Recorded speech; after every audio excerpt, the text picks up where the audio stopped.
Good evening, everyone.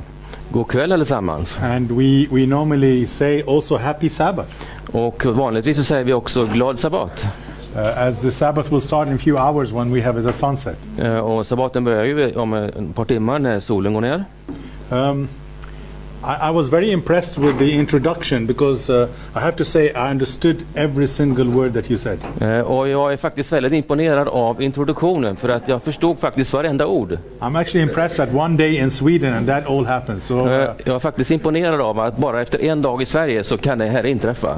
Or it must be the way he talked. That was very nice. Det måste vara det sätt han talade på. Det var väldigt trevligt och väldigt bra. Yesterday we talked about religious freedom, correct? Igår, som ni kommer ihåg, så pratade vi om religiös frihet, eller hur? So those who were here yesterday, I want to thank you for coming back. Och för er som var här igår så vill jag tacka er för att ni kommer tillbaka. And for those with the new faces, special welcome and extra welcome to you. Och för er som är nya ansikten, ett speciellt varmt välkommen. Of course, the purpose of what the topics that we have been chosen is for us to understand, appreciate and hopefully become better persons. Och naturligtvis ämnet som vi pratar om här idag är för att vi ska uppskatta och förstå hur vi kan bli bättre människor. And it comes under this umbrella of love the other as you love yourself. Och det handlar under paraplyt att vi ska älska varandra som vi älskar oss själva. So that was really the purpose of the whole discussion or that we had yesterday about religious freedom. Och det var alltså det som det handlade om igår, om religiös frihet. And we will do the same today when we talk about poverty. Och vi kommer göra på samma sätt idag när vi pratar om fattigdom. So keep that big umbrella before you as we go through this topic. Så tänk nu på det här stora paraplyt nu när vi presenterar det här nya ämnet. How do I respect? How do I appreciate? How do I listen? And how do I love the other? Så hur respekterar jag? Hur lyssnar jag? Och hur kan jag älska den andra? How many of you would you consider yourself, let me see your hands, that you are poor? Hur många av er, får jag se med handuppräckning, betraktar er själva som fattiga? Oh, now materiellt eller andligt? she just changed the topic.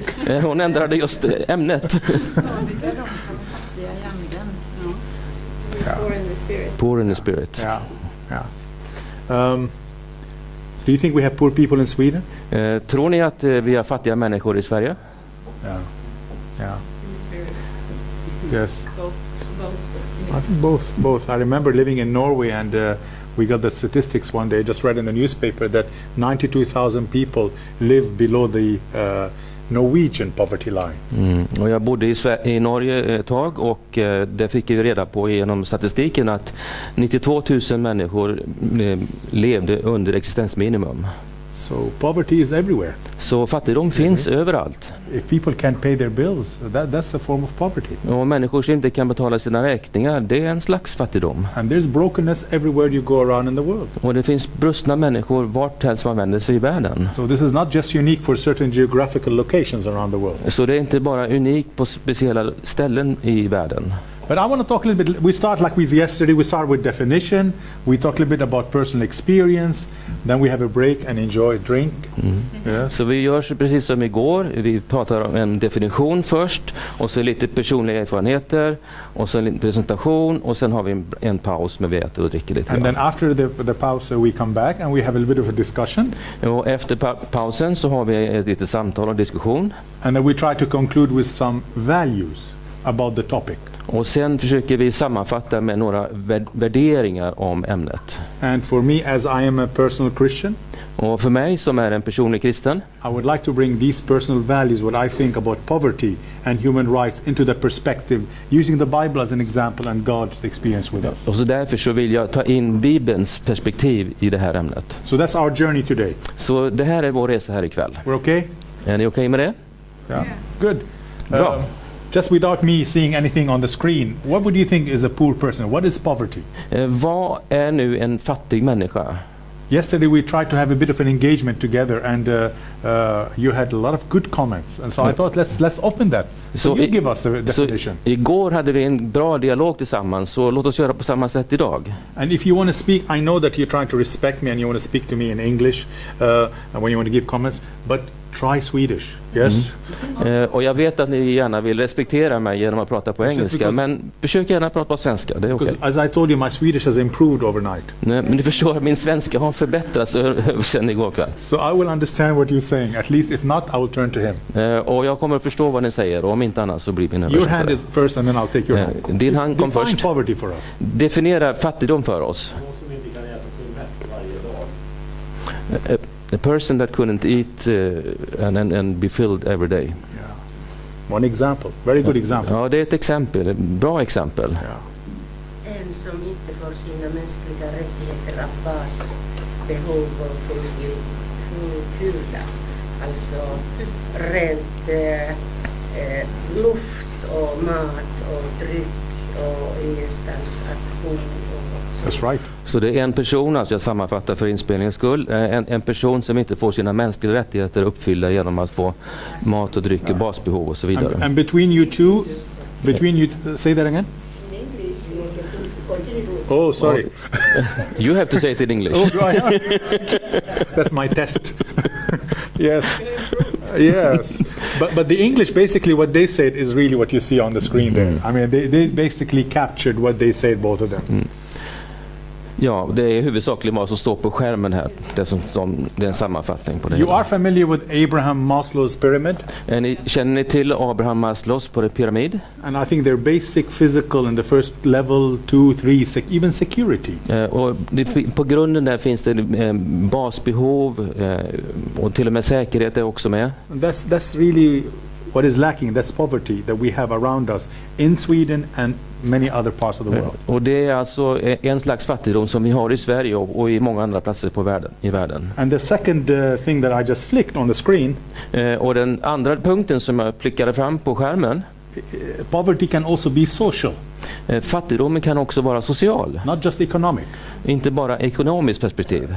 It goes beyond ethnic and geography. Det går förbi etnicitet och geografi. Many times when we see on the reclam, let's say from SIDA or other international NGOs, Ja, och många gånger så ser vi på reklamen på SIDA och andra frivilligorganisationer. we see people from a certain countries or background or color. Så ser vi människor från olika bakgrund och hudfärg. But that's not reality. Men det är inte det som är verkligheten. I mean, I can right now stand to you here and say there's 65 million refugees who've been homeless around the world. Och jag kan stå här idag och säga att idag finns det 65 miljoner hemlösa flyktingar i världen. There are also homeless people in Sweden, and you visit them and you see them many times on the street. Och det finns också hemlösa i Sverige och man ser dem på gatorna. And something, these people have lost their home. They have lost so many things. When you think about a homeless person, there's so many sides to this homeless thing. Och när man ser på dessa hemlösa människor så har de förlorat så många olika sidor av livet. I have to be first to admit that I have not lived poverty in my life. Och jag måste medge att jag har inte själv upplevt fattigdom i mitt liv. I've been to 90 plus countries in the world. Och jag har rest runt i ungefär mer än 90 länder i världen. And I mentioned yesterday that I have worked for 12 years as part of an NGO called ADRA, Adventist Development Relief Agency. Och under 12 år så har jag arbetat för en frivilligorganisation som heter ADRA. So I've been to many parts of the world. Så jag har varit runt på många platser i världen. And I cannot stand here and put my hand on my heart and say what I have seen, that I have really experienced poverty. Och med allt vad jag har sett så kan jag inte säga att jag har upplevt fattigdom själv.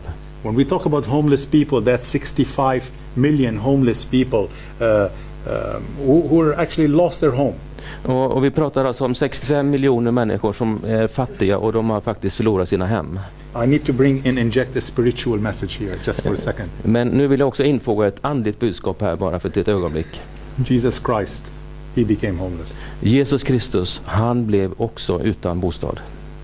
Do you agree? Håller ni med? But he was on a mission, Men han var på ett uppdrag and he died on the cross och han dog på ett kors. to carry a lot of the pain that the homeless people are also experiencing, poor people are experiencing. Så han bar också de bördor som de hemlösa människorna bär. And I always tell myself, if I haven't looked high enough, if I haven't looked and saw Jesus in the picture, I have not looked high enough in whatever journey I have in my life. Och jag har tänkt för mig själv att om jag inte lyft blicken tillräckligt högt och sett Jesus så har jag inte lyft blicken tillräckligt högt. Yes, brother.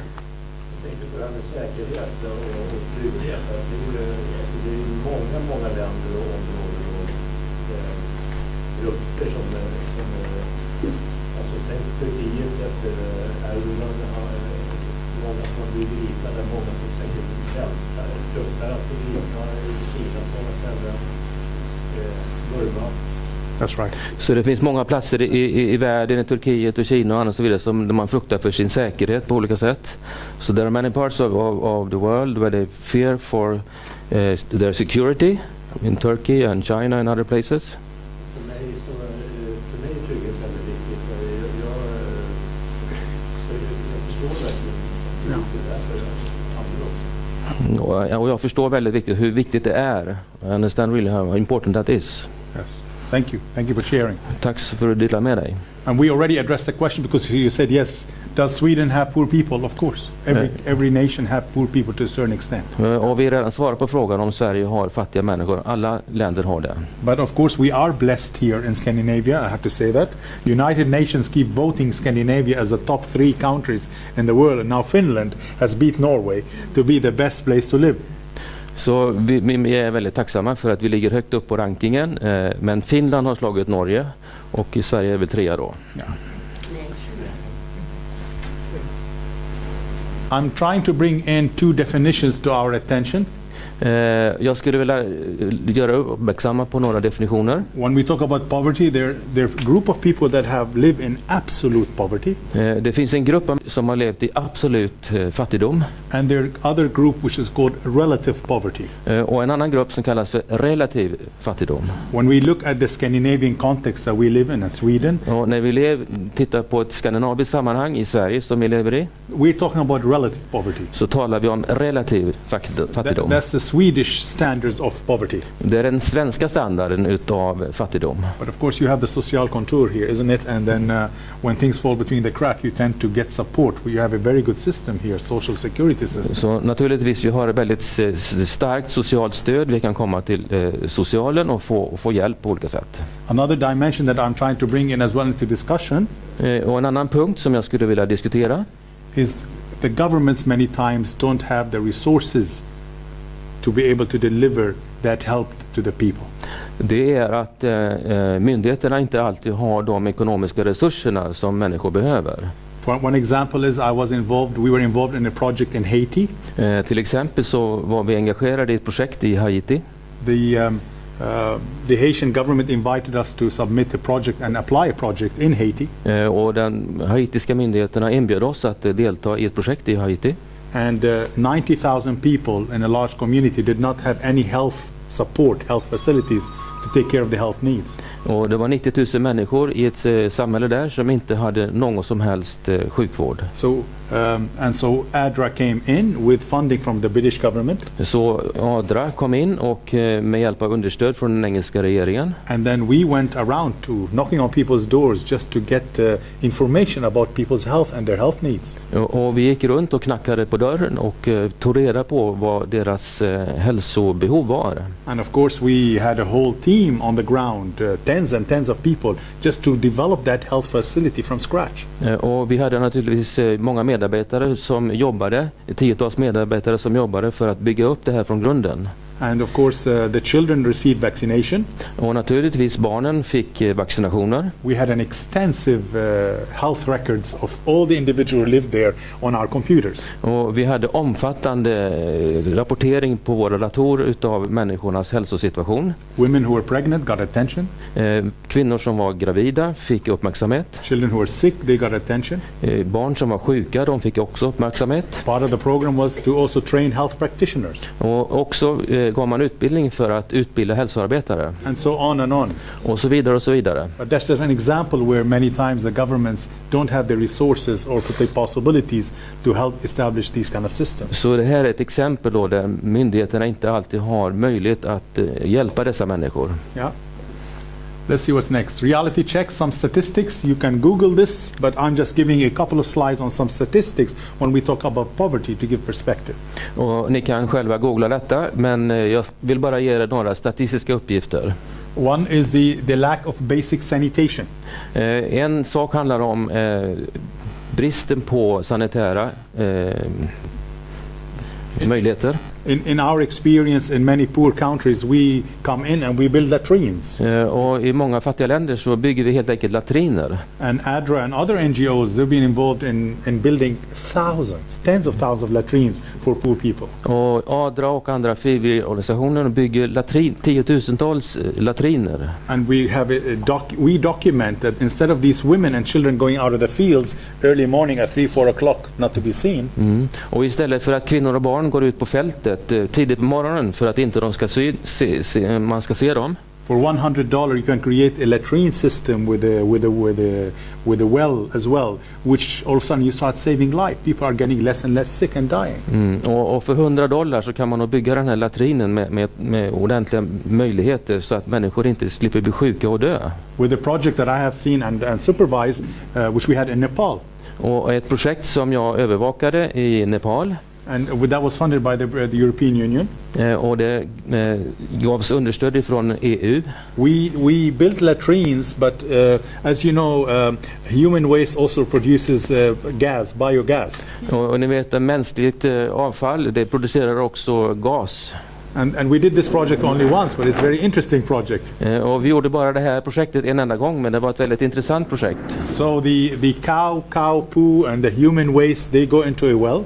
Så den mänskliga avföringen och även från kor går till ett speciellt ställe. And through a filtering system of pipes, it goes back into the kitchen of that house and to kind of heat the food and warm up and cook the food. Och genom ett speciellt system så fångar man upp den här gasen och förde det tillbaks in i husen så man kunde använda gasen för uppvärmning och laga till maten. Yeah.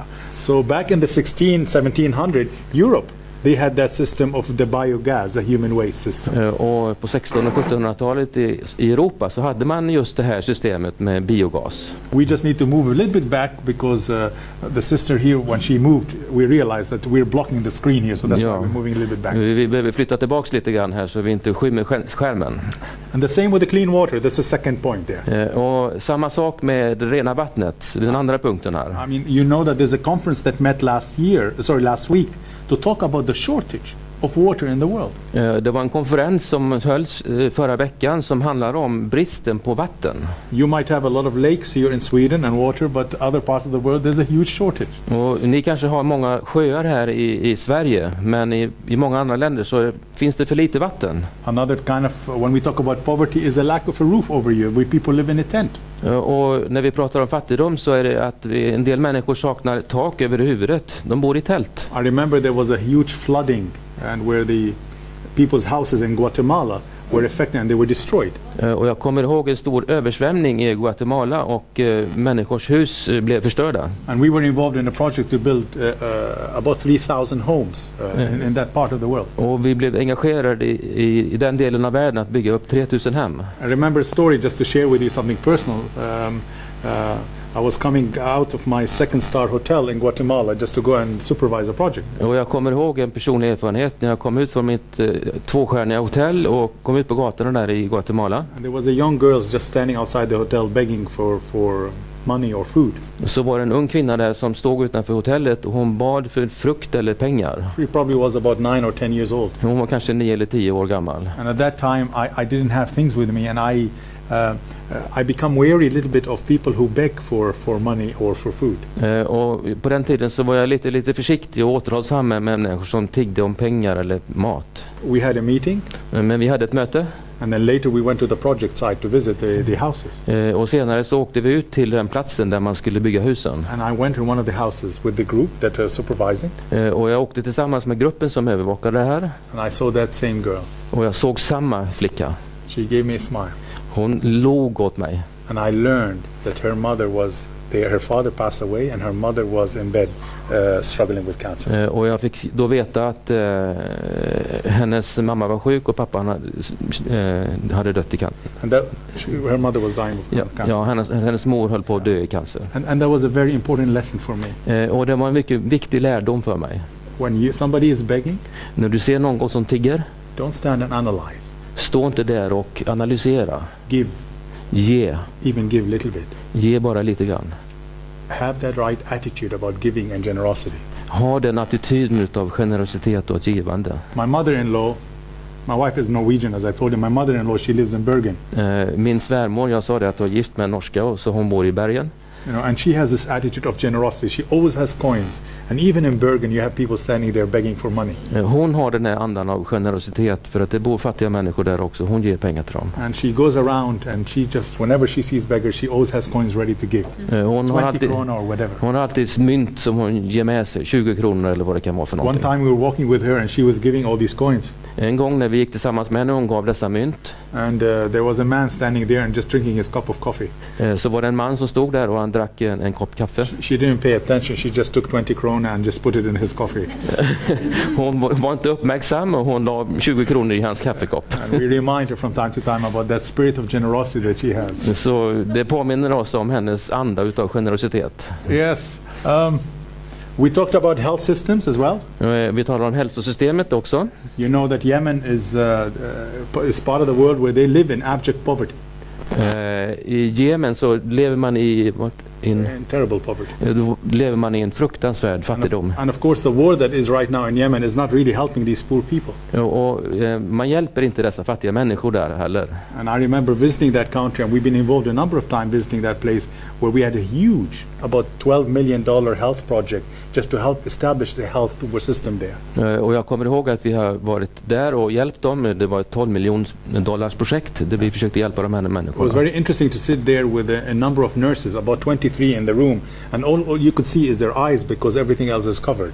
Och det var väldigt intressant att se där. Det var 23 stycken sjuksköterskor och allt man kunde se av dem, det var deras ögon, för deras huvuden var täckta. But they're committed for the project and they've done fantastic work. Men de var hängivna i projektet och de gjorde fantastiska uppgifter.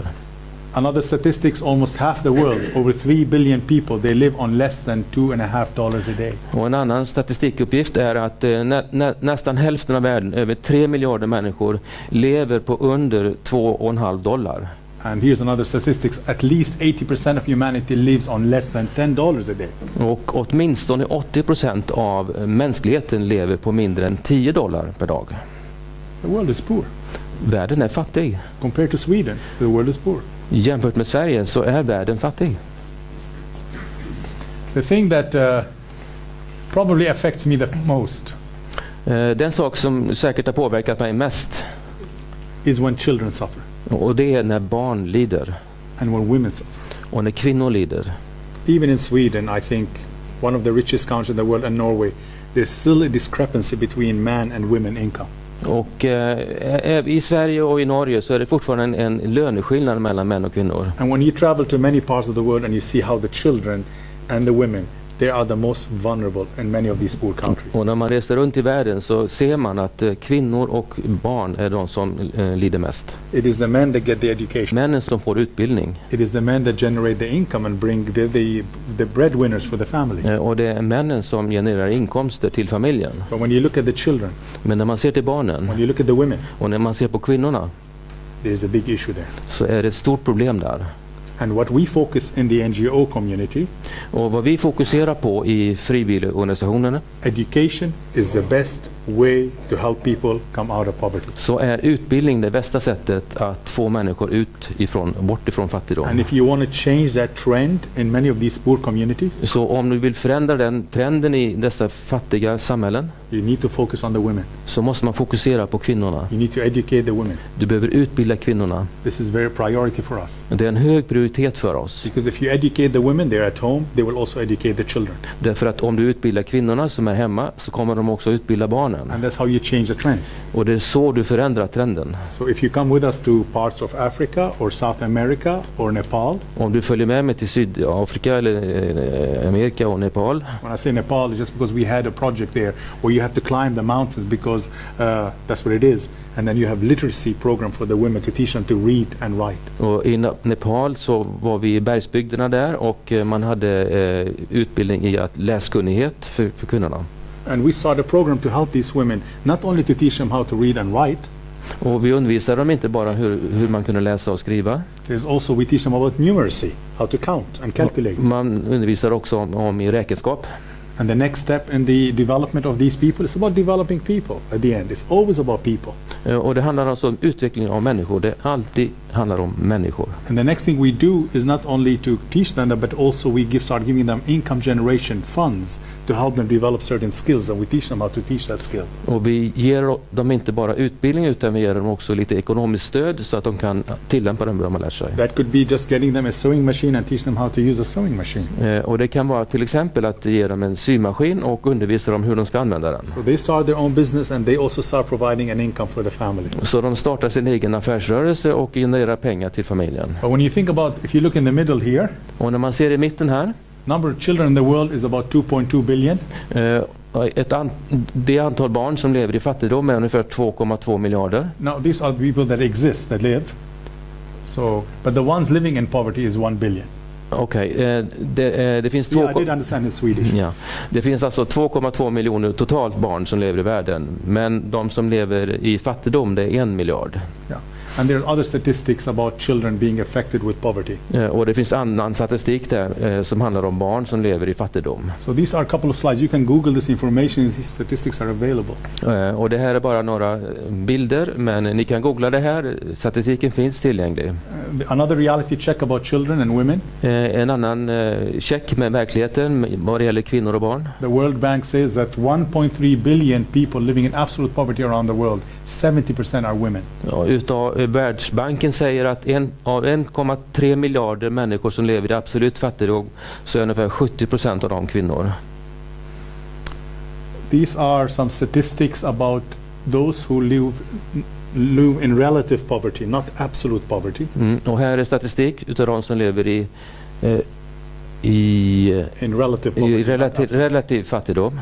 And you can see the statistics where has been collected by the World Bank and the United Nations. Och man kan se då hur statistiken är som är samlad utav Världsbanken och Förenta Nationerna. And then I've listed some things which are the causes for poverty. Och så har jag listat några olika orsaker till fattigdom. Poverty is not just a result of war. Fattigdom är inte bara ett resultat av krig. But I think if we want to deal with poverty at the core, at the main reason for poverty. Och vill man verkligen komma till kärnan av anledningen till fattigdom, I will start with trade. så vill jag starta och prata om handel. Somehow the poor people, the poor communities, the poor nations, they are at the disadvantage when they negotiate the trade agreements. Så många fattiga människor, de är på en dåliga sidan när det gäller att förhandla om handelsavtal. So somehow the people who live in these poverty communities, poor communities, they get stuck. Because they don't have somebody to negotiate a good deal on their behalf. Och därför så blir de här människorna fasta i ett förhållande därför att de har inte någon som kan förhandla bra avtal med dem. There's also the issue of work and globalization. As you know, the last 20 years we've been very much into globalization mood. Och ni vet, de senaste 20 åren så har vi varit i en trend utav globalisering. So people, for example, invested in China because you get cheap labor there. Och många företag investerade i Kina eftersom man fick billig arbetskraft där. And now the Chinese, because they have prospered and developed, they're investing in Africa. Och därför så har man ökat sitt välstånd i Kina och det utvecklar dem också i landet, i Afrika istället. But the workers there are not getting necessarily the best deal because of our cheap labor, because here in Sweden we want to buy things a bit cheap. Men de kanske inte får så bra avtal för att vi här i Sverige vi vill köpa billiga saker. And so therefore there's a market out there for this, but the workers there are getting very little money for them to get out of that poverty cycle. Men det finns en marknad här, men arbetarna som producerar de här varorna, de får inte så bra avtal.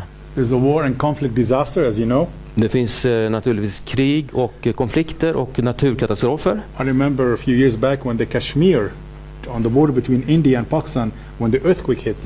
Jag kommer ihåg i Kashmir som är mellan Indien och Pakistan när det var en jordbävning där. ADRA, the organization that we work for, we were there on the ground within 48 hours. Och ADRA som jag jobbade för, vi var där inom 48 timmar. And you look in people's faces. Och när man ser i människors ansikten. And you see paralysis. People are just shocked. Då ser man förlamningen, man är i chock. First thing when I got there, I looked into a man's face and asked him how he's doing.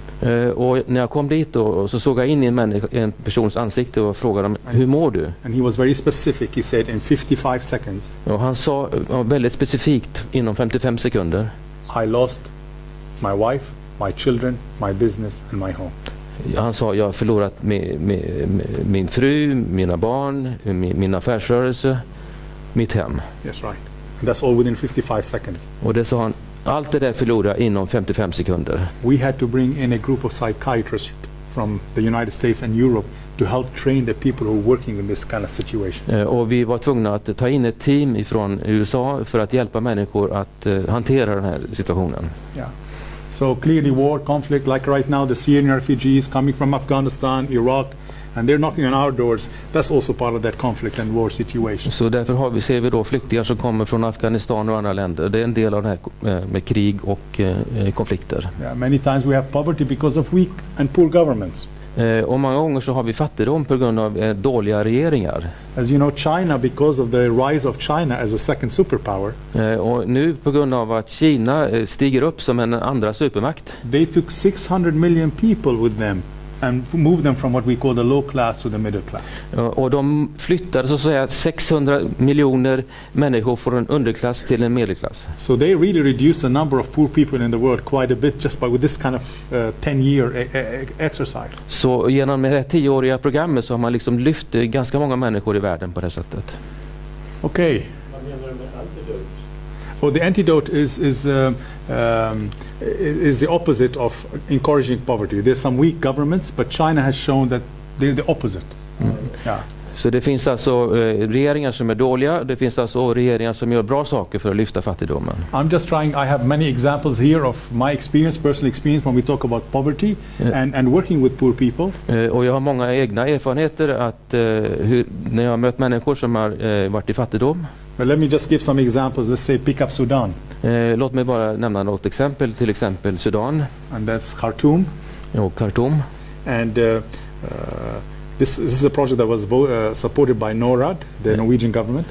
Och det var ett projekt som gavs understöd ifrån den norska regeringen. And if you drive about 2 hours north of Khartoum in the desert, om man reser 2 timmar från Khartoum in i öknen, and then all of a sudden the driver turns left. Och sedan svänger föraren till vänster. There was no sign, by the way. Det fanns ingen vägskylt förresten. They just know where to go. De visste bara precis var de skulle svänga. And he drove another half an hour. Och han fortsatte en halvtimme till i öknen. And then you come to this oasis. Och så kom man då till den här oasen. Bedouins.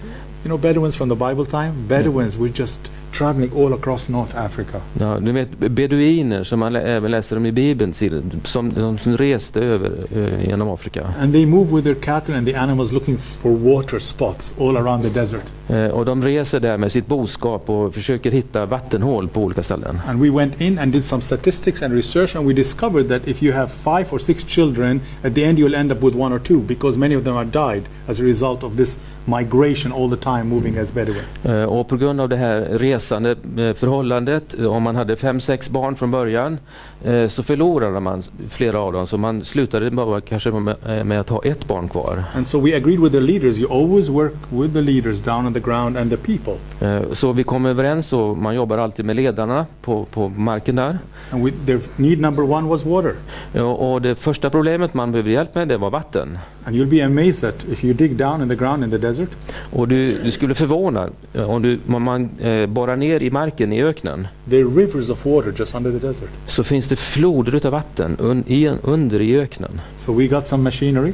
Så vi fick en del utrustning. Went down 600 meters. Och vi borrade ner 600 meter. And if you look around that oasis, you'll see 12 of these pipes, this size, just pushing water from the ground from under the desert.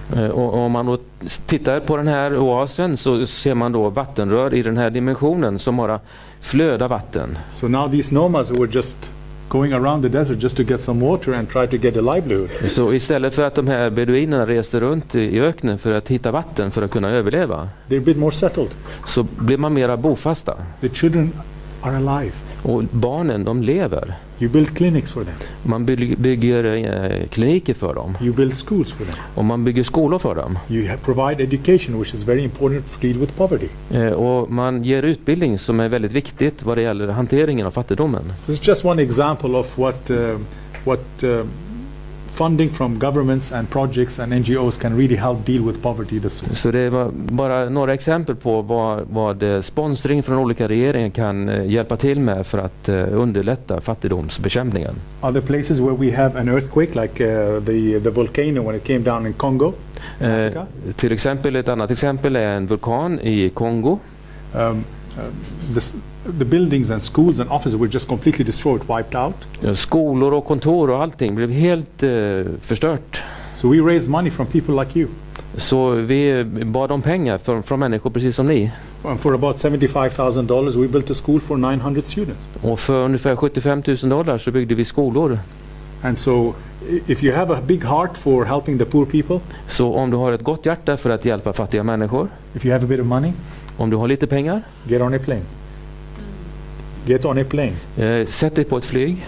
Go and identify the needs with the local people. Gå och identifiera behovet utav lokalbefolkningen. And one of the best way to help people is education again. Help build schools and encourage training of teachers. Och återigen, ett bra sätt att hjälpa människor är utbildning och skolor. And I would suggest that this group here in Gothenburg can do that as well. Och jag skulle vilja föreslå att den här gruppen i Göteborg skulle kunna göra det också. Why not? Another exciting project was in Peru. Och ett annat intressant projekt var i Peru. There's so many children who are walking in the streets of Lima, the capital, and they have left home. They've been abandoned by their parents. Och det finns så många fattiga barn som lever på gatorna där. De har blivit övergivna av sina föräldrar. And again, ADRA, our organization, they got in touch with the government. Och ADRA igen, de knöt kontakter med regeringen. And they said, please help us, the government said. Och regeringen sa att var snäll och hjälp oss. We got funding from the British government and the European Union. Och vi fick ekonomiskt stöd från engelska regeringen. And we established a system from scratch to foster these street children in Peru as a whole and the capital Lima. Och vi byggde upp någonting från grunden för att hjälpa dessa fattiga människor. So we found homes for these children who were just walking the streets, and we found a suitable home, and we created a system of support and counseling, etc. Så vi byggde upp, fick möjlighet att ge de här fattiga barnen hem och andra saker som de behövde. So poverty has many faces. Så fattigdom har många olika ansikten. Yesterday I said when we talked about religious freedom, that was a teaser. Och igår när jag pratade om religiös frihet så sa jag det var en aptitretare. When we talk about poverty today, it's again a teaser. Och när vi pratar om fattigdom idag så är det också en aptitretare. Yes. Let's go to some questions here. Låt mig nu ställa några frågor. What do you think about handout versus development of people? Handout just means charity. If there's a disaster somewhere, earthquake, we just give money. That's handout. Vad tycker ni om så här att man ger pengar när det händer en katastrof? Do you think the poor people will come back after the food and the drinks and talk about this? Tror ni att de fattiga kommer tillbaks? Do you think the poor people want handouts? Tror ni att de vill ha den här hjälpen? I don't think so. Jag tror inte det. They want. Fishermen. Yes, they want us to eat. Yeah, that's right. That's a good example. Ja, det är riktigt. De vill lära sig att fiska själva, så att säga. They don't want the handouts. De vill inte ha bara de här gåvorna. But they want us to help us with the trade. Men de vill ha hjälp med att bedriva handel och They want us to help them with education. Och utbildning. They want us to help them with trying to create jobs. Och hur man skapar nya jobb. So that's a discussion we can have afterwards when we think about when we see something on our TV screens, we quickly give money. But is that enough? Och det är något som vi kan tänka på här lite senare. Och när vi ser saker på vår tv-skärm, är det tillräckligt att bara ge pengar? We will come back and discuss after the break. Another one, you hear this, there's a school of thought says, look, there will always be poor people among us. Och det finns några som säger att det kommer alltid finnas fattiga människor runt omkring oss. Accept it. Live with it. That's Sweden. Och det säger, acceptera det, lev med det. Yeah. In Sweden there will always going to be people richer than other people, different status. Och i Sverige kommer det alltid finnas människor som är rikare än andra. And then let's talk also a little bit deeper when we talk about poverty in Sweden. Men låt oss gå lite djupare när vi talar om fattigdom i Sverige. When we talk about people getting in debt, overspending their credit cards, is that a form that is leading to poverty? När vi pratar om människor som sätter sig i skuld för att man har för mycket kreditkortsskulder. Let's talk about what I call the fake fillers. Låt oss tala om det som handlar om ett uppfylla falska behov. These people who overspend on their credit cards, there are other reasons, inside reasons why people are overspending on their credit cards. Och det finns kanske behov som man inte får tillmötesgått gjorda. Och därför så använder man sitt kreditkort allt för mycket och skaffar sig skulder. Studies have shown that people are unhappy, or maybe they had a bad childhood, and this is to fake filler. They start overspending and spending a lot of money on things. Och människor är fattiga på det sättet att man börjar överkonsumera. This last week I also picked up an article which I read, which I knew a little bit about, but now we have studies, scientific says, those who have back pain. Och nu finns det vetenskapliga rapporter att de människor som har ont i ryggen, when they go to the doctors for medication, these medications are placebo, they don't really help.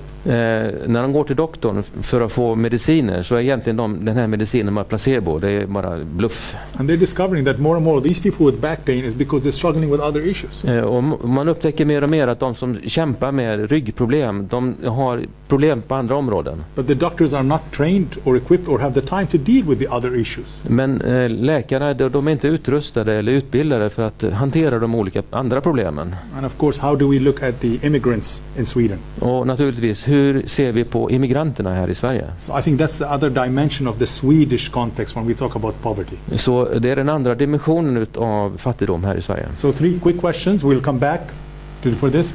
Hand out. We give a little bit money compared to development. Ja, så efter pausen kommer vi prata om det här, hur man ger pengar. And poor people will always be among us, just accept it. Do we accept that? Och nummer 2, fattiga människor finns alltid bland oss. Ska vi acceptera det? And the third one is, let's dig a little bit deeper in what we mean by poverty in Sweden. That has many sides. Och det tredje är att vi ska gå lite djupare i vad det handlar om att vara fattig i Sverige. Okay.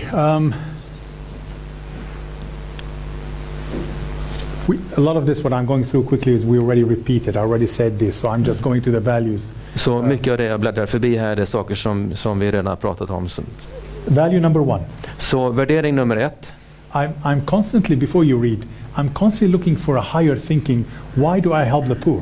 Och jag försöker hela tiden tänka på ett högre plan. Varför hjälper jag de fattiga? Many times we as human beings, we focus on the how, the what and the who.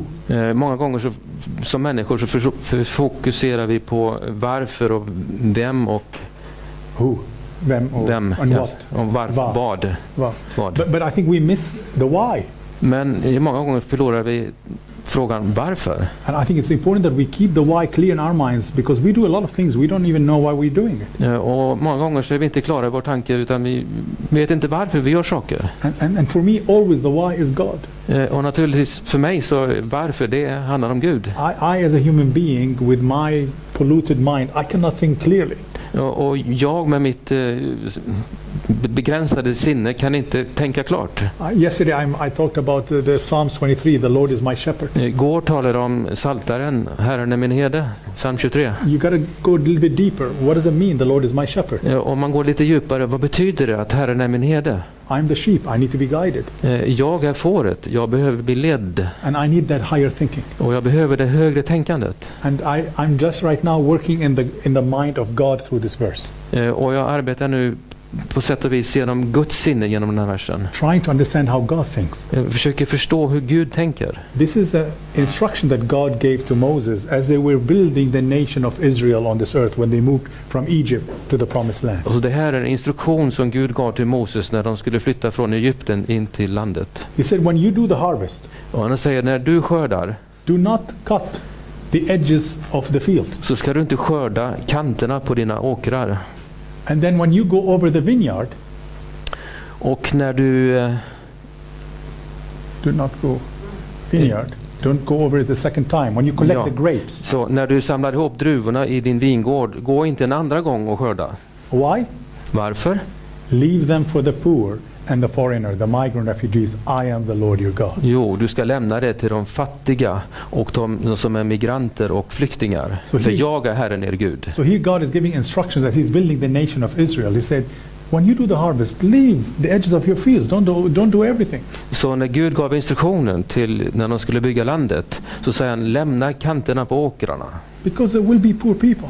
Därför att han sa att det kommer att finnas fattiga människor. I care about the poor and I want to feed them. Jag bryr mig om de fattiga människorna. Jag kommer att förse dem med mat. And the same with the grapes. Don't go the second round collecting the grapes. Och samma sak med druvorna. Gå inte en andra gång och skörda. Leave this to the poor and the foreigners. Du lämnar det till de fattiga och till främlingen. Yeah, I didn't see that we have our land in Egypt. We used to collect, the harvest and everything. And my father, always tells me, I used to feel like very little kid, and we have a lot of people in the park. And he always say, we don't need to take everything. Now I understand. Jag känner inte till den här versen, men när jag var ett litet barn så hade vi en stycke mark och min pappa sa alltid till mig att lämna lite grann i kanten. So that's the higher thinking. Why do I help the poor? Because God wants to help the poor. Och det är alltså det högre tänkandet. Varför? Gud vill hjälpa dem. He's so practical. He's making provisions for the poor people to be able to eat. Och han är så praktisk. Han ger medel för att hjälpa dem. Another one. Och ett annat exempel. Which deals with this whole point of it's not just hand out. Och det handlar inte bara om att ge. When we talk about poverty, we're also talking about speaking for the poor. Speaking for the poor. Ja, det handlar också om att tala för den fattiga. It says speak up for those who cannot speak for themselves. Det handlar om att tala ut för de som inte kan tala själva.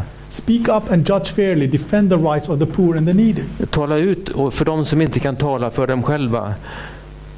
So our help and support goes beyond the handouts. Så vår hjälp och understöd går längre än bara att ge saker. Beyond collecting the money from your wallets or the governments.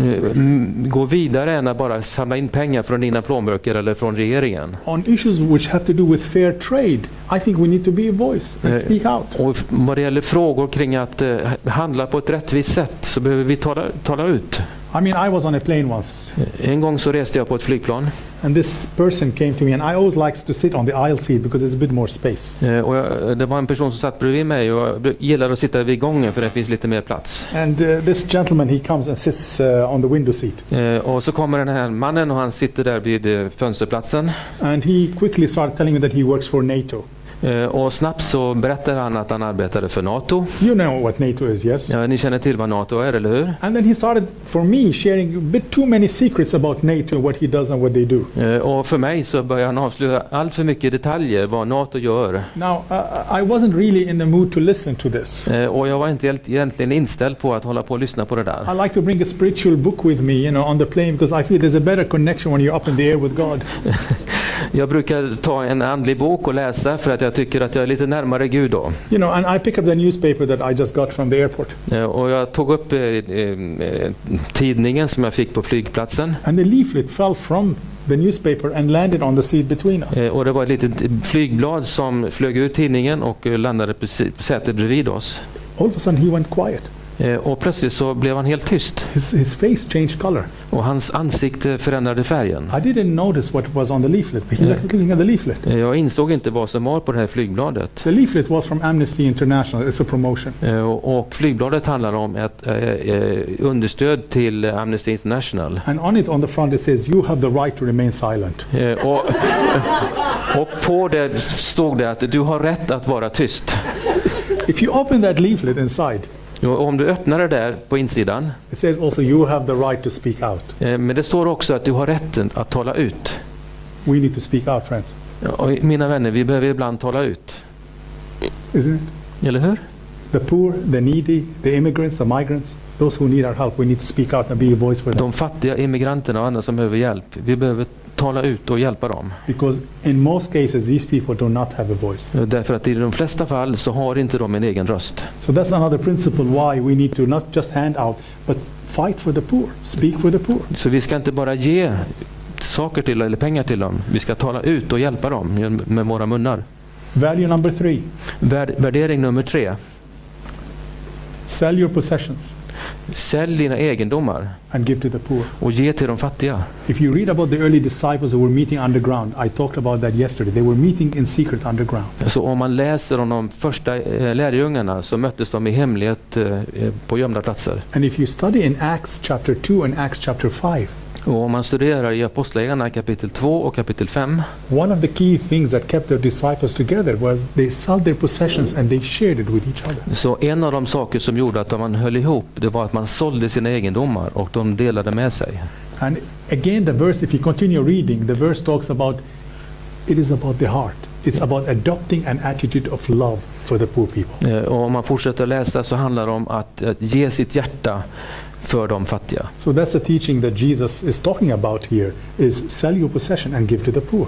Så det här är en undervisning som Jesus ger, att vi ska sälja våra egendomar, ägodelar, och ge till de fattiga. Another why we need to pay attention to the poor and support them. Och det är en annan förklaring till varför vi ska ge till de fattiga. And here's another one, Matthew 25, when we talk about the commissions, what we need to do. Och när vi värdering nummer 4 i Matteus 25, så Jesu uppdrag. We have the commission in Matthew 28, which tells us what? Vi har uppdraget i Matteus 28 som omfattar vad? To go to make disciples. To gå ut och göra lärjungar. Baptizing them in the name of the Father, the Son and the Holy Spirit. Och döpa och undervisa dem och baptizing them. Och döpa dem, yes. That's right. Yeah. There's other people say maybe that's also another commission. Men den här texten är en del som säger det är kanske ett andra uppdrag. And Jesus says, for I was hungry but you gave me nothing to eat. Jesus säger, men jag var hungrig och ni gav mig inte att äta. I was thirsty and you gave me no drink. Och jag var törstig och du gav mig inte att dricka. I was a stranger and you did not invite me in. Och jag var en främling och du bjöd inte in mig. I needed clothes and you did not clothe me. Och jag behövde kläder och du klädde mig inte. And it's terrible, the condemnation at the end which comes from the mouth of Jesus. Och det är fruktansvärt den fördömelse som kommer från Jesu mun. And the people say, but when did that happen, Jesus? Och människor säger, men när hände det, Jesus? You know the verse. Ni känner till versen. And Jesus said, I don't know you. Jesus säger, jag känner er inte. Because you didn't do it to the least of these persons. Därför att du gjorde inte detta mot de minsta. That's another why, a fourth why we need to turn to the poor, to support the poor, to speak on behalf of the poor. Därför det här är en fjärde anledning till varför vi måste tala ut och hjälpa de fattiga. And number 5. Och nummer 5. When we talk also about debt. Och nu talar vi om skuld. Give to everyone what you owe them. Ge var och en vad de behöver. If you owe taxes, pay taxes. Eller vad ni är skyldiga. Om du är skyldig skatt, så betala skatt. If you owe somebody because they worked for you, make sure that you pay for them. Om de arbetar för dig, så betala då för dem. And I like that which comes later. If respect, then respect. Och respekt och respekt tillbaka. If honor, then honor. Och ära och sedan ära tillbaka. And here comes the key word. A key word, the big why we need to help the poor. Och så här kommer också nyckelordet varför. Not because only there's an integrity about that person because they were created in God's image. Inte bara för att det är en integritetsfråga och de är skapade i Guds avbild. But because of the one word, and that's love. Bara för att detta enda ordet, kärlek. Love for the other. And I Kärlek för den andra. I start with that. Let no debt remain outstanding. Låt inte någon skuld vara utestående. Except the continuing debt to love one another. Förutom den kontinuerliga skulden att älska varandra. I want to end on that one. Hur många känner till den? If we owe anything, love is the one. Om vi älskar någon så är love should be the key, the big umbrella why we turn to the poor and help the poor. Kärlek ska vara paraplyt varför vi ska hjälpa den andra, de fattiga. So for me these are the 5 whys. Så för mig är det dessa 5 stycken svar på varför. That captures this evening for us, this discussion. Som sammanfattar den här kvällens diskussion. Why do we help the poor? Varför ska vi hjälpa de fattiga? Why do we speak on behalf of the poor? Varför ska vi tala till fördel för de fattiga? Why do we help people to come out of the poverty cycle? Varför ska vi hjälpa människor att bryta fattigdomscirkeln? Because we love them. Därför att vi älskar dem. And we're asked to love them. Och vi är ombedda att älska dem. So thank you for listening. Tack så mycket för att ni lyssnade. Thank you for your participation. Tack för ert deltagande.